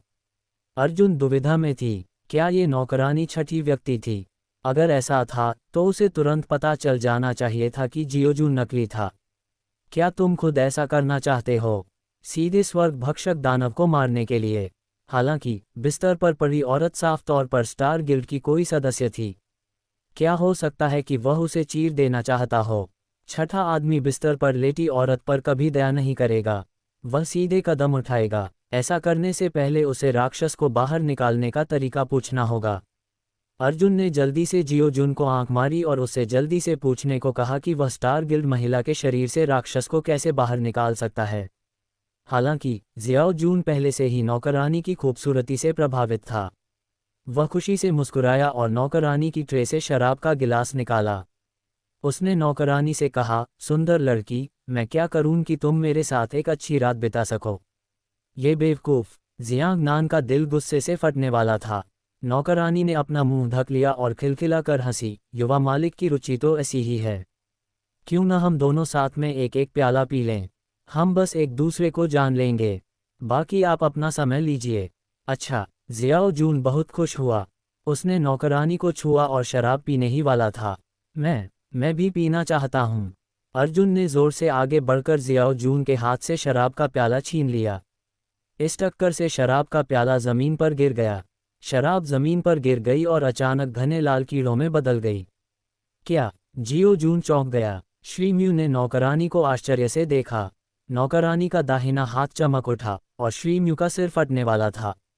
अर्जुन में एक लोहे के पहाड़ ने नौकरानी को पीछे धकेल दिया और अपने हाथ से श्री म्यू का कॉलर पकड़ लिया और चिल्लाया, हम राक्षस को कैसे बाहर निकाल सकते हैं? मिस्टर म्यू दंग रह गए। वे जोर से चिल्लाए, दुश्मन हमला! दुश्मन हमला! वो पूरे गढ़ में तुरंत भोंपू बज उठा। जल्दी से मिस्टर म्यू को ले जाओ। अर्जुन ने जियाओ जून को लात मारी। गहन आकाश संप्रदाय के लोगों को राक्षस मिल गया है। यू डोंगहाई अंदर घुसने ही वाला है।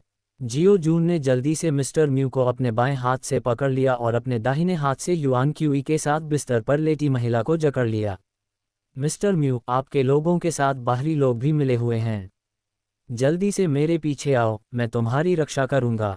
वह चिल्लाया। श्री म्यू केवल बार बार सिर हिला सकते थे। अरे! दासी का शरीर अचानक पीछे की ओर मुड़ गया और उसका पूरा शरीर एक लंबी स्त्री में बदल गया। उसका साधना क्षेत्र स्वर्गीय युआन क्षेत्र के 7वें स्तर जितना ऊंचा था। तुम कौन हो? तुम्हारी हिम्मत कैसे हुई कि तुम गहन आकाश संप्रदाय से होने का नाटक करो। ये कहते हुए लंबी महिला जियाओ जून की ओर दौड़ी। उस औरत की रफ्तार बहुत तेज थी। एक झटके में उसने जियाओ जून के पीछे हटने का रास्ता रोक दिया। अभी भी नहीं जा रहा। अर्जुन का शरीर चमक उठा जब उसने महिला के चेहरे पर मुक्का मारा।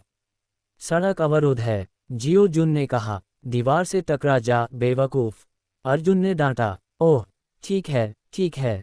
जियाओ जून ने उन दोनों को पकड़ लिया और जोरदार धमाके के साथ इमारत को टुकड़े टुकड़े कर दिया। वह भागता हुआ दूर भागा और बोला, मिस्टर म्यू, आपने राक्षस को कैसे बाहर निकाला? मिस्टर म्यू का चेहरा पीला पड़ गया जब उन्होंने कहा, ये आपको इस महिला के आत्मा सागर को सील करने के लिए स्पिरिट सीलिंग पिल का उपयोग करने की आवश्यकता है। वह स्वर्ग निगलने वाला दानव स्वचालित रूप से उसके क्रोध से बाहर निकल जाएगा। हे भगवान, ये तो बहुत घिनौना है। जियो जून ने कहा, क्या आप सीधे उसके मुंह से युआन क्यूई निकाल सकते हैं? लंबी औरत ने अपना सिर घुमाकर अर्जुन की ओर देखा। उसकी खूबसूरत आंखों से दो तेज लाल किरणें निकलीं।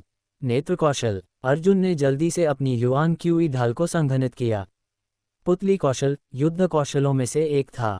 वर्षों से इसका उपयोग मुख्यतः आंखों को निखारने के लिए किया जाता रहा है, जिससे आंखें अद्वितीय क्षमताएं प्रकट कर पाती हैं। दुनिया में बहुत कम लोग थे जो पुतली कौशल विकसित कर सकते थे। उदाहरण के लिए, रेगिस्तान की महारानी की आंखें विशेष पुतलियों की श्रेणी में आती थीं। केवल विशेष पुतली ही पुतली कौशल विकसित कर सकती थीं। अर्जुन की युआन क्यूई ढाल उस लाल प्रकाश की जोड़ी से तुरंत भेद गई। वह लगभग अर्जुन के कंधे पर लगी। अर्जुन की प्रतिक्रिया बेहद तेज थी।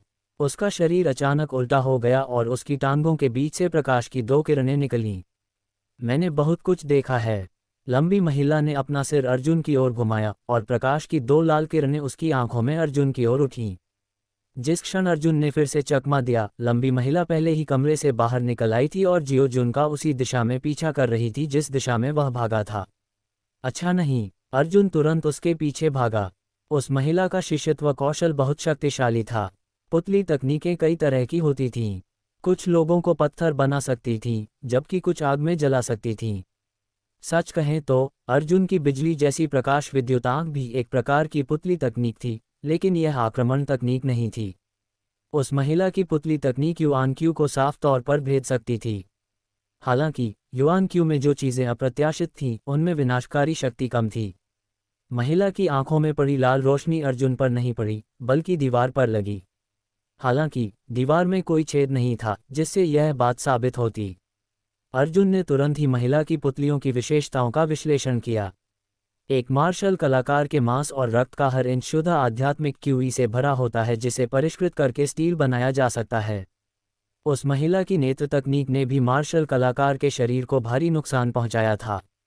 अर्जुन आकाश में उड़ गया और उसने महिला की ओर एक विशाल अर्धचंद्राकार प्रकाश फेंका। औरत ने अचानक अपना सिर घुमाया और उसकी आंखें लाल हो गईं। लाल रोशनी की दो धारियां ऊपर से निकलीं और सीधे कृपाण की रोशनी को चीरती हुई निकल गईं। हालांकि दो कटी हुई सेबर किरणें अभी भी उड़ रही थीं, लेकिन वे अब जुड़ी नहीं थीं, जिससे महिला के लिए अभी भी गंभीर खतरा बना हुआ था।